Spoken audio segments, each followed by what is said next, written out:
তৃতীয় দফা সরকার গঠনের পর পর্যটন নগরী কক্সবাজারে শেখ হাসিনার এটি প্রথম সফর। এখানে এসেই তিনি প্রথমে উদ্বোধন করেন কক্সবাজারবাসীর দীর্ঘ প্রতীক্ষিত ও কাঙ্ক্ষিত শেখ কামাল আন্তর্জাতিক ক্রিকেট স্টেডিয়াম ও ক্রিকেট কমপ্লেক্স।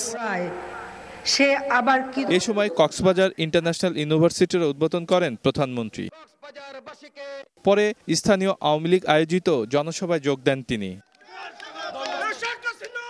প্রধান অতিথির বক্তব্যের শুরুতে সাম্প্রদায়িক অপশক্তি, জঙ্গিবাদ ও সন্ত্রাসীদের পরিত্যাগ করায় কক্সবাজারবাসীকে ধন্যবাদ জানান আওয়ামী লীগ সভানেত্রী। আজকে আপনাদের মাঝে উপস্থিত হতে পেরে আমি অত্যন্ত আনন্দিত এবং আপনাদের উপহার দিয়ে গেলাম আন্তর্জাতিক মানের একটা ক্রিকেট স্টেডিয়াম। খেলাধুলার উন্নয়ন সহ কক্সবাজারকে পর্যটন ও আধুনিক নগরী হিসেবে গড়ে তোলার প্রয়োজনীয় পদক্ষেপ নেয়ার আবারও আশ্বাস দিলেন প্রধানমন্ত্রী। কক্সবাজারের উন্নয়নের জন্য প্রত্যেকটা ক্ষেত্রে আমরা কাজ করে যাচ্ছি। বিমানবন্দরকে আন্তর্জাতিক মানের বিমানবন্দরে উন্নীত করবার কার্যক্রম ইতিমধ্যেই আমরা শুরু করেছি।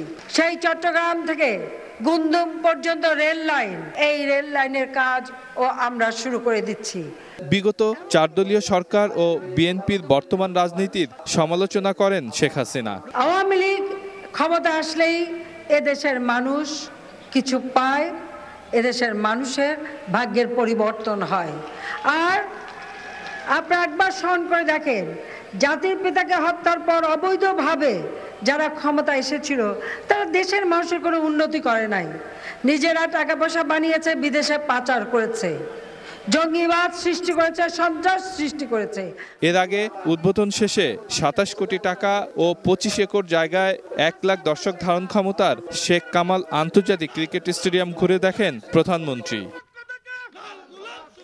সম্ভাবনার এই দেশে স্বাধীনতার পর থেকে একমাত্র ক্রিকেট ছাড়া কেউই তেমন কিছু দিতে পারেনি, যা নিয়ে বাংলাদেশ বিশ্বে গর্ব করবে। অথচ প্রাকৃতিক সৌন্দর্যের এই দেশে সাগর পাড়ের এই কক্সবাজারও বিশ্বের মধ্যে গড়ে উঠতে পারত একটি আন্তর্জাতিক মানের পর্যটন শিল্প ও বিনোদন কেন্দ্র। অবশেষে সেই ক্রিকেটকে সঙ্গী করে এই কক্সবাজারের ঠিক এইখানে যে আন্তর্জাতিক মানের ক্রিকেট স্টেডিয়াম গড়ে তোলা হলো, তা শুধু ক্রিকেটেরই প্রসার ঘটাবে না, এই কক্সবাজারকে বিশ্বে নতুনভাবে নতুন মাত্রায় পরিচয় করে দিতে পারবে, এমনটি মনে করছেন খোদ প্রধানমন্ত্রী শেখ হাসিনা এবং এই অঞ্চলের লাখ লাখ অধিবাসী।